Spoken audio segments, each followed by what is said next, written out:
Welcome, everyone, to the Thursday edition of Fair Territory. I am Ken Rosenthal here with Alanna Rizzo. And Alanna, we have got a lot to talk about this week, and not necessarily typical of what we would be talking about in early April. We have a major contract to discuss. So much for not negotiating during the season, Vladimir Guerrero Jr. with the Toronto Blue Jays. A massive payday for Vlad Jr., Ken, and a very interesting signing bonus. Great to be with you. What more can you tell us? Well, as I reported yesterday, that signing bonus is $325 million. Now, he's not getting it all at once. They're not writing a check and saying, here, Vlad, here's $325. It's going to be spread over the 14 years of the deal. And actually, it starts this year. He gets $20 million within 30 days of the contract being approved.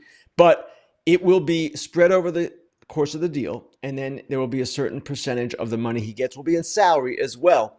And the purpose of this, as I explained in that article, is twofold. One, it gets him a benefit on state income tax because in Florida, where he lives, there is no state income tax, and he will not have to pay that on the signing bonus.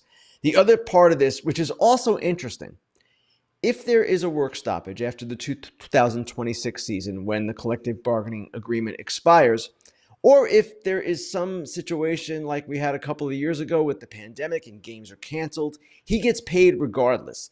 So the signing bonus, when you receive a signing bonus, it is not contingent on you actually performing the job. It's a bonus. You're getting that money. So he gets it either way. He gets a tax break as well. And that's the reason why you saw the deal come out the way it did. And I anticipate that in the future, we're going to see similar deals like this because that is such a benefit for the player in a tax kind of situation. Remember, Soto got a $75 million signing bonus, and we all thought, whoa, that's amazing. This is $325. $325. But Ken, what is the benefit to the Toronto Blue Jays? Twofold in this question, because I guess because they didn't get Shohei Ohtani, they didn't get Juan Soto in terms of those free agent sweepstakes. They had to do something, and obviously they wanted to lock up, a kid that is now the franchise player that has been, and he's going to be there the remainder of his career with no opt-outs in his contract. But what is the benefit here for the Jays in terms of tax implications and those types of things? That I'm not sure about. And that's the one thing that I couldn't address in the article because it's still unclear to me if there is a benefit for the Jays. And I imagine there is. Otherwise, they might not have done it. If it was just Vladimir Guerrero benefiting from this, maybe they just could have said, okay, if that's the way you want to structure it, be our guest. But I am guessing that there is some benefit to the Jays. Now, from the Jays' perspective, Alanna, you mentioned this. They could not afford to lose this guy. And picture a world in which Vlad Jr. goes to free agency, Bo Bichette goes to free agency. You get only draft picks for those players, and you've got a weak farm system, the seventh worst farm system in the game, according to the Athletic's Keith Law. So that would have been really problematic. The real issue for the Jays is they should have done this years ago. It could have saved them a lot of money. They would have been in better position to attract other talent. But this is the way it turned out, and ultimately they paid a premium. Now, they have the fifth highest payroll in baseball, Ken, and above second in terms of luxury tax threshold. So, I mean, this is a huge amount of money. I mean, this is not a contract to sneeze at. I mean, they have to win now? I mean, do you build around Vladimir Guerrero Jr. when you're paying that much money, the fifth highest payroll in the game? There are a couple of answers to this question. They do have to win, perhaps even this season, to save the jobs of their front office. Mark Shapiro is in the last year of his contract. He's the team president. General manager Ross Atkins has another year after this one. He is obviously so closely tied to Shapiro, and there is a feeling in the organization among some, as I wrote today in my column, that, hey, we got to win now or else they might change the entire operation here. So that's one element. But what you're asking is about the team and long term. And yeah, they're going to have to keep spending. When you have a weak farm system, how do you keep a competitive team on the field? You keep buying players until you have better players coming from within. Now, the good news for the Jays is, obviously, we've seen that Rogers Communications, their owners, are clearly willing to spend. They've bid on every major free agent in the last couple of years. And beyond that, they've got a lot of money coming off the books, both this year and after next year. So they'll be okay. And the question now will be, okay, will you get free agents in a more successful way than you have in the last couple of years? They've had some struggles with some of the elite guys and some of other free agents as well. And when you have Guerrero as your centerpiece, and you can tell players, listen, we're in this to win. We've signed Vladimir Guerrero Jr. for $500 million. That, in their minds, hopefully will open things up a little more. This is not a team, and I've said this repeatedly, that has struggled to attract free agents in the past. The reason that they've had trouble in the last couple of years, in my opinion, and in the opinion of a lot of people in the industry, is that they have not been a very good team. There's been a lot of uncertainty around the front office, around the composition of the roster, and players have just said, whoa, I'm not so sure about that place. It's not Toronto. It's not Canada. It's the way the team has been run. Ken, is this an overpay? I will never fault a player for getting as much as he possibly can, and never fault a player for going to free agency if he chooses to do so. But Vladimir Guerrero Jr., a first baseman, is this an overpay? Well, certainly by the standards of recent first base contracts, absolutely.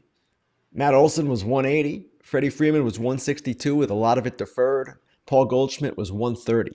We have not seen first basemen get paid in recent years. Now, this was an unusual circumstance. This was a franchise player who was born in Canada, who was a homegrown Blue Jay, and a guy that was the face of their franchise. Not that those other players weren't. At least Freeman certainly was in Atlanta, but it was a little bit different. And yeah, things changed also when Juan Soto signed his deal. So for a first baseman, generally speaking, this will be considered an overpay, yes. But as we've seen with these contracts, and I've been guilty of it myself, sometimes you'll say, oh man, that is ridiculous. Fernando Tatis Jr., good example, $340 million. Oh man, how can they do that? Well, that deal now looks pretty good. He's a superstar, they've got him, and the rate is not that excessive compared to some of the contracts that have followed. So certainly by today's standards, Alanna, yes, it's an overpay. Will it long-term be an overpay? Probably, and probably the latter years, as always, will be a problem. But the Jays had to pay it right now. Yeah, they could have got him for maybe half a couple of years ago. Who knows? All right, much more to come here on Fair Territory with Ken Rosenthal. First, a bit of a quick word from our friends over at Foul Territory. AJ, it is time for people to get some new clubs, and to do that, they need to go to their local PXG for a fitting, right? No doubt. I was there today. I've been there before. Last time I was there, they gave me this killer gap wedge. Look at that sweet spot, Scott. It is worn out. That is right in the sweet spot right there. So I went and got new clubs today, new irons.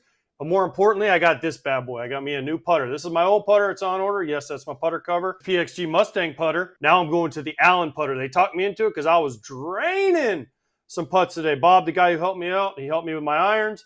He got them teed up perfectly. But then we went to the putting green. I was draining them putts because that's the most important part of golf. PXG fittings are fun. Schedule your fitting today. As you can hear from AJ, for a limited time, you could save up to 20% on your entire order. Head over to pxg.com/foul. That's pxg.com/foul to save up to 20% on your entire order. pxg.com/FOUL. Restrictions apply. See site for details. All right. Thanks for PXG for being a part of the show. Glenn, let me ask you this. With the Toronto Blue Jays doing this signing, obviously, with Vladimir Guerrero Jr., you look at the remainder of the teams in the American League East, and I want to talk about your former club, your first club, the Baltimore Orioles in particular. Corbin Burnes is no longer there, obviously, but Mike Elias really didn't make a ton of corresponding moves in the offseason to kind of solidify a rotation or really, boost up that team. What is your take on the lack of response from Baltimore? Well, it's interesting, Alanna. I wrote about this week. The Orioles were in Arizona, and I was at the ballpark, and it was a situation where the reporters from the team, the guys who cover the Orioles, approached Burnes, and they asked him about the deal. And he said, yes, the Orioles offered me a 4-year deal, but it was short. I wanted more years. And then it came out that the deal, the actual contract offer, was 4 years, $180 million. Now, that's a solid offer. It's a really good offer. In fact, it would have been the highest AAV, average annual value, $45 million, for a pitcher not named Shohei Ohtani. That's incredible. At the same time, Corbin Burnes was the healthiest starter to hit free agency since Garrett Cole, and he wasn't ever going to take 4 years. So while the Orioles, as I wrote, had nothing to be embarrassed about, the idea was, well, if you're not going to have Corbin Burnes, then what are you going to do? And their counter ultimately was signing Charlie Morton, 41 years old, and Tomoyuki Sugano, 35 years old, a great pitcher in Japan, but had never pitched here. So that never looked like it was going to be enough. And a lot of people question that. Now, what they did was they countered by building up some depth, and they brought in a number of people, or they had people in place. Then they signed Kyle Gibson. They thought they would be okay. Bradish is coming back from Tommy John surgery, as well as Tyler Wells in the second half. But they've had injuries, Eflin being the latest one. And as we've seen, Charlie Morton has struggled out of the gate. It's only a few starts. Dean Kramer has struggled out of the gate, only a few starts. And now without Eflin for at least 10 days, where is this going? Grayson Rodriguez is hurt again. So here's this team with this amazing young core of position talent, and they might need to do more at the deadline just to stay afloat here in the AL East, which is one of the game's toughest divisions. Ken, I wonder if they're even going to be in the picture at the deadline if it continues to go this way. I mean, in terms they may be sellers again at the deadline instead of adding pieces to compete the second half of the season. Speaking of competing, what is your take on what's happening with the Houston Astros? Trading Rafael Montero to stay under the luxury tax, but they just haven't looked good. I don't know that they would have thought that the impact was going to be as great as it was with the loss of both Kyle Tucker and Alex Bregman, but the Astros do not look good at this moment. Wasn't it funny that we saw the two players of the week last week were both former members of the Houston Astros, the two guys you just mentioned, Kyle Tucker and Alex Bregman. Clearly they are in transition, and Ryan Presley also is gone. Their bullpen gave it up yesterday, though it had been pretty good to that point. I am never going to count out this team again after last year when they were 7-19, and I was among others who raised the point, maybe this is the end of the Astros. And of course, they roared back to win the division yet again. But at the same time, there are issues here. And offensively, they are not the same team, quite obviously. Cam Smith has had a better last couple of days, and maybe he's going to be the player they envision. They're not throwing out runners from behind the plate.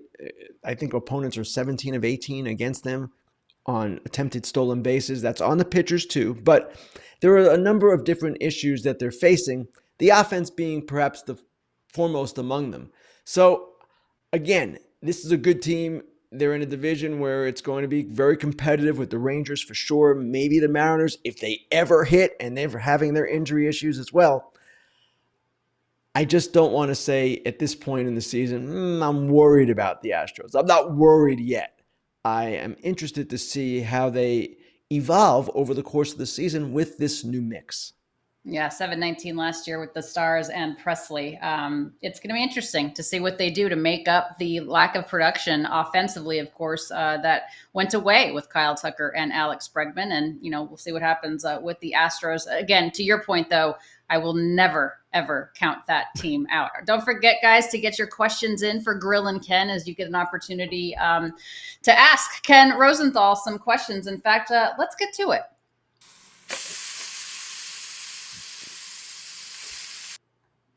All right, Ken, the first question is in regards to the CBA, and this is a super chat. Thank you, Daniel Rothenberg, for that. The owners want a salary cap, of course, they have for a long time. What are the players hoping for after 2026? Will playing in minor league stadiums be part of the CBA?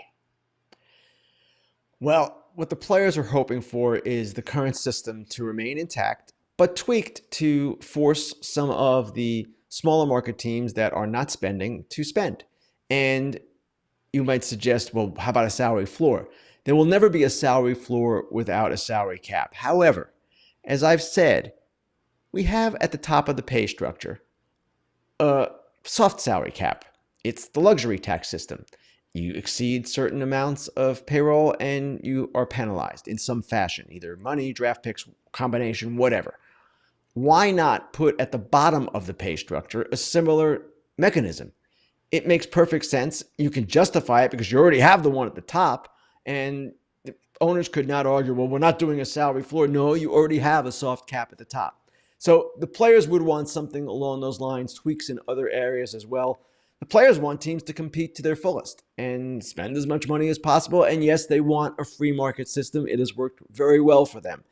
Where this is going, I don't know. Will minor league stadiums be part of it? I don't know that could be legislated in or if the players would even try to. But it's a fair question based on what is going on this season. We have one team, the Oakland Athletics, formerly the Oakland Athletics, playing in West Sacramento because they're waiting to get a ballpark built. And the other team, the Tampa Bay Rays, it's simply the product of a natural disaster, a hurricane, blowing the roof off of their ballpark, Tropicana Field.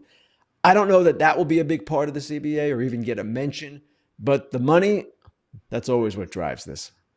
Always drives everything. All right, Rob Wicks has this question for you, Ken. Is Brandon Hyde managing for his job? Could Buck Britton replace him? I don't believe that Hyde's going to be in trouble this year because, one, we just talked about the general manager, Mike Elias, not giving him a rotation that has been good enough. Two, I don't know that this team is the kind of team that is going to benefit from managerial change. Hyde has been through thick and thin with this group, and no one's questioned him before. Now, they're playing below expectations to this point in the young season, but that's due to injuries. It's due to a lack of offseason restructuring that was maybe necessary. So I don't know that he'll be in trouble, but the mere fact that a fan is asking that question kind of tells you where they're at. Yeah. Brendan McCormick is the next question here on Grillin Ken. Do the Jays go after Bichette next? Does he want Adames type of money? I'm sure Bo Bichette, if he has a big year, will want big money. And Adames money would probably be in his range or in his thought process.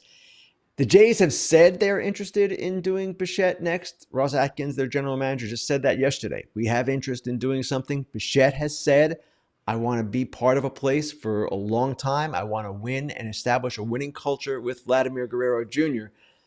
Those are nice words, but as we've seen over the years, as we saw even with Guerrero, until the money is on the table and until a serious offer is made, it's just words. So I don't know where the Jays go from here with that particular aspect. They could move Andres Jimenez to short next year. He's played second for a couple of years and been a platinum glove winner there. And then figure out second base if they lose Bichette. But wouldn't it be something if they signed both these under 30 superstars to long-term deals and then built around them? That would be kind of an appealing thing, I would think. It certainly doesn't seem that they're going to do anything quickly if the Vladimir Guerrero Jr. situation has anything to say about that. All right, so here's a Rockies question for you, Ken Rosenthal. We don't get a lot of Rockies questions on Grillin Ken for obvious reasons, but why Mike wants to know, is Bud Black on the hot seat? You addressed it with Brandon Hyde. Is Bud Black next? Bud Black is going year to year. He has been for a while now. He's in his upper 60s, and this team obviously is going nowhere. They got crushed yesterday by Milwaukee. They are who they are again. And as usual, it's not simply the manager's fault because roster construction plays a major role in how a team performs. At the same time, what the Rockies need to ask themselves is it time, as we get to a younger phase of our evolution, our competitive window, playing younger players, to have a younger manager, a guy who maybe has been with these players before? The third base coach, Schaefer, is someone who would fit that. And I don't know that they would do anything midseason. There is a ton of respect, and rightly so, for Bud Black in that organization. Everybody in the game loves Bud Black. He's not someone that you just want to embarrass or do something along those lines ever to. But at the end of the season, they're going to have to take a hard look. And if they want to do it at midseason, fine. I don't know that it's going to change anything, but I would expect at the end of the year, at the very least, they're going to reassess the situation again.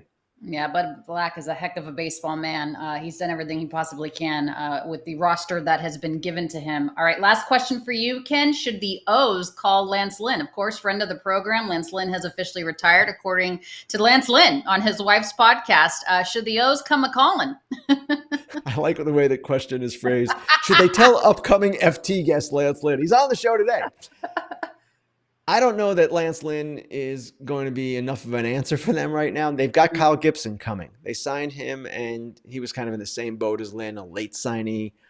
To add another one, I don't know that they would want to do that. They do have players coming back. And I don't know what the status of Rodriguez is right now. They know Bradish and Wells are coming back. Some of their other injured pitchers, Trevor Rogers, Chase McDermott, they'll be back as well. So what they thought initially is we're going to have a lot of guys. That's our strength. I still believe that that is their position, and they still think that, yeah, we'll be okay that way. It's not something that Lance Lynn would solve. What they need is Sandy Alcantara. That's what they need, a top-of-the-rotation guy so everyone else could slide down. I like the way that you said Alcantara. I'm proud of you, Ken. The Spanish pronunciation on point. All right, much more to come here on Fair Territory with Ken Rosenthal, but quick word from our friends over on Foul Territory regarding Harry's. FT fam, you gotta check out what Harry's brings to the table. And I hope that if you're listening to this, you check out the video version of this conversation at some point, because that razor, Eric Kratz, looks like it stands out for multiple reasons. I mean, I'll take the cover off. All these blades, each one of them ridiculously sharp, make for a nice smoothness here and up there. German engineered blades made in their own factory. They stay sharp longer. Okay. You've got customizable delivery options. Harry stands out for the sharpness, for the pricing, for the variety. And you can get a 5-blade razor, a weighted handle, foaming shave gel, and a travel cover for just $3 at harrys.com/foul. Get the edge on your shave with Harry's. Normally their trial set's $13 right now. You can get it for just $3 at harrys.com/foul. That's our exclusive FT link. harrys.com/foul for a $3 trial set. Dude.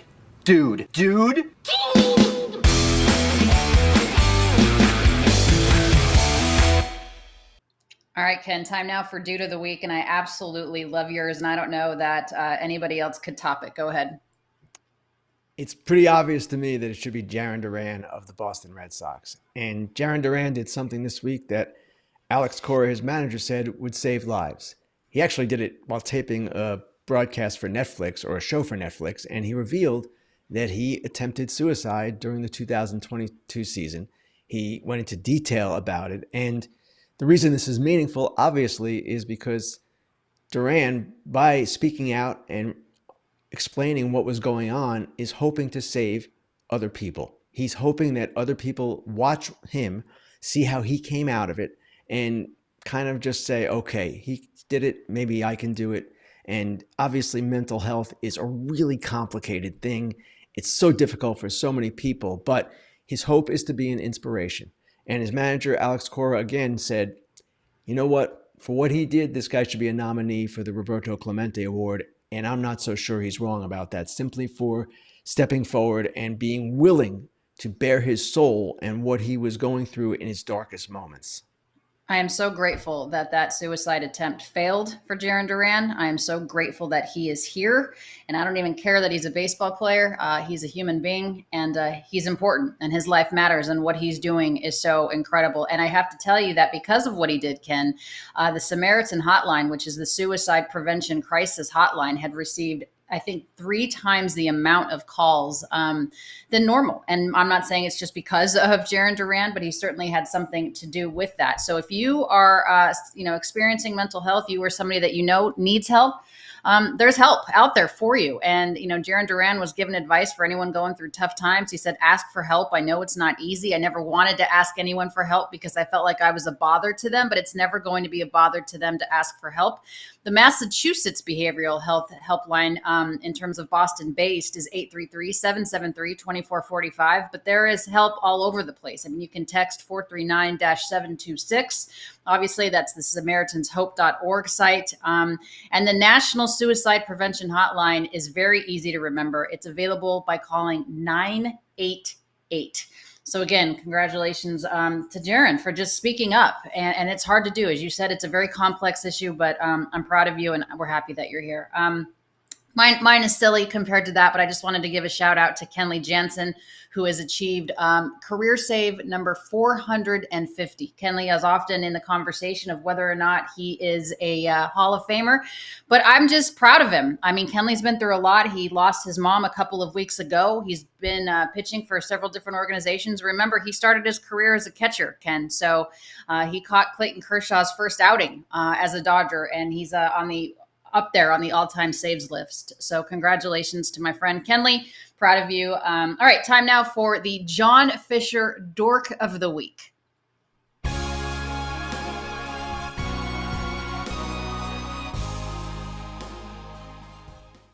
All right, Ken, who do you have this week?